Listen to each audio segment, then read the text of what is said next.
కూలీ cinema war 2 అనే విధంగా ఒక వార్ అయితే నడుస్తుంది. మరి ఈ వార్‌లో ఏ సినిమా నెగ్గింది? అంటే ఇటు కూలీ సినిమాకి ఎక్కువగా ఓట్లు పడుతున్నాయి. సో, ఇప్పుడు ఫస్ట్ డే కలెక్షన్‌లు చూస్తా ఉంటే కూలీ సినిమానే మొదటి స్థానంలో ఉంది. మరి 2 రోజుల కలెక్షన్‌లు చూస్తా ఉంటే ఏ సినిమా ఏ స్థాయికొచ్చింది? అంటే ఒక్కొక్కసారి ఒక్కొక్క సినిమాకి ఎక్కువగా తక్కువ అవుతుండొచ్చు. సో, ఇప్పుడు ఈ 2 రోజుల కలెక్షన్‌లు చూస్తే ఏ సినిమా ముందంజలో ఉంది? సో ఎప్పుడు కూడా మార్కెట్లో 2 స్టార్ హీరోల సినిమాలు ఉన్నప్పుడు ఖచ్చితంగా ఒక సినిమానే గెలుస్తుంది, ఒక సినిమా ఓడిపోతుందనమాట. అది ఏ విషయంలో అయినా కానీ. సో ₹1 తక్కువ వచ్చినా రెండో సినిమా ఓడిపోయినట్టే. సో ఇది ఒక కోళ్ల పందెం లాంటిదనమాట. సో ఎందుకంటే అందులోని ఇక్కడ మనం చూసుకుంటే ఇందులో 2 స్టార్లు, అందులో 4 స్టార్లు ఉన్నారనమాట.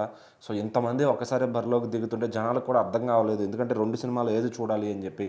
సో కొంతమంది ఇప్పుడు ఎన్టీఆర్ అంటే ఇష్టమైన వాళ్ళు ఈ సినిమా బాగుందని చెప్తారు. రజనీకాంత్, నాగార్జున అంటే ఇష్టం ఉన్న వాళ్ళు ఈ సినిమా బాగుందని చెప్తారు. సో దీనివల్ల కామన్ ఆడియన్స్కి ఏమవుతుందంటే ఏ సినిమా బాగుంది, ఏ సినిమా బాగాలేదు అనేది అర్థం కాని పరిస్థితి.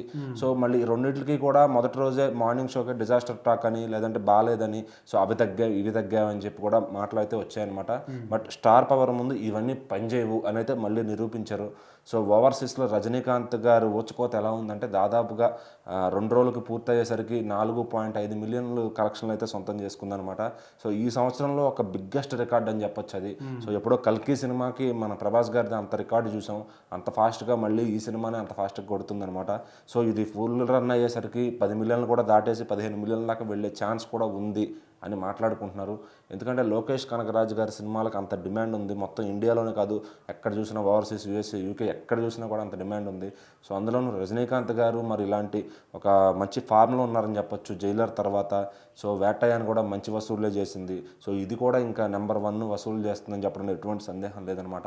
అయితే 2 రోజులకి వరల్డ్ వైడ్గా 250 కోట్లు అయితే ఈ సినిమాని మూటగట్టుకుంది. సో ఇంకా పోస్టర్లో అంతే చూపిస్తున్నారు కానీ ఇంకొంచెం ఎక్కువే ఉండొచ్చు అని బాక్స్ ఆఫీస్ పండితులు అంచనా అనమాట. సో మరి ఇక్కడ వార్ 2 చూసుకుంటే వార్ 2 కొంచెం వెనకబడిందని చెప్పాలి. సో ఎందుకంటే అది మొదటి రోజు కలెక్షన్ దగ్గర చాలా ఎఫెక్ట్ పడింది. సో అది వర్కింగ్ డే అవడం వల్ల సో మొదటి రోజు చాలామందికి వెళ్ళడానికి కుదరలేదు. అయితే రెండో రోజు మాత్రం వార్ 2 సంచలనం చూపించిందని చెప్పాలి. అంటే కూలీ కన్నా ఒక మెట్టు వార్ 2 రెండో రోజు ఎక్కువ సంపాదించిందని చెప్పొచ్చు. ఎందుకంటే నేషనల్ హాలిడే, ఇండిపెండెన్స్ డే రోజు అది టార్గెట్గా రిలీజ్ అయింది. సో ఖచ్చితంగా హిందీలో మాత్రం భయంకరంగా దాదాపు 7 లక్షల మంది టికెట్లు బుక్ మై షోలోనే దింపారంటే అర్థం చేసుకోవచ్చు. సో ఇంకెంతమంది చూశారు సినిమాని చెప్పి. సో అసలే సినిమాలు చూడటం కరువైపోతున్న తరుణంలో సో ఈ మధ్యన వైఆర్ఎఫ్ ప్రొడక్షన్ నుంచి రీసెంట్గా సయ్యారా అనే సినిమా 500 కోట్లు కలెక్ట్ చేసింది. సో మరి ఇది కూడా అదే దిశగా వెళ్తుంది అని చెప్పి అందరూ కూడా మాట్లాడుకుంటున్నారు అనమాట. అంటే మొదటి రోజు వెనకబట్టడంతో వార్ 2 సినిమాకి కలెక్షన్ మాత్రం 2 రోజుల్లో ఊహించినంత అయితే రాలేదు. సో రెండో రోజు బెటర్ పర్ఫార్మెన్స్ ఉండటంతో ఖచ్చితంగా ఈ సినిమా 200 కోట్ల వరకు చేరుకుంది. సో మరి లాంగ్ రన్లో ఇంకా వీకెండ్ కూడా ఉంది, కృష్ణాష్టమి పండుగ ఉంది, అలాగే సండే ఉంది కాబట్టి సో ఖచ్చితంగా ఈ సినిమా 500 కోట్ల దాకా చేరుకునే అవకాశం ఉంది అని మాట్లాడుకుంటున్నారు. మరి కూలీ కన్నా వార్ 2 మాత్రం ఎంత లేదన్నా చాలా తక్కువ బ్యాక్లో ఉండిపోయింది. సో మనం ₹1 దగ్గర ఓడిపోతారని మాట్లాడుకున్నప్పుడు ఇక్కడ దాదాపు 50-60 కోట్ల డిఫరెన్స్ ఉన్నప్పుడు మనం అర్థం చేసుకోవచ్చు. సో కూలీని ఓవర్సీస్లో కానీ తెలుగు రాష్ట్రాల్లో కానీ సో ప్రతి షో కూడా టికెట్లు దొరకకుండా ఫుల్ చేస్తున్నారు. వార్ 2 మాత్రం అక్కడక్కడ థియేటర్లు ఖాళీ ఉంటాం మన వాళ్ళు గమనిస్తూ సోషల్ మీడియా ట్రాల్స్ కూడా చేస్తున్నారు అనమాట. సో ఏదేమైనా వార్ 2 కూడా అటు హృతిక్ రోషన్ గారు, ఎన్టీఆర్ గారు స్టార్ పవర్ అనేది పనిచేస్తుంది. చాలా మల్టీప్లెక్స్లు మాత్రం హౌస్ఫుల్స్ అవుతున్నాయి. ఎందుకంటే వార్ 2 అనేది మాస్ ఆడియన్స్కి ఎక్కదనమాట.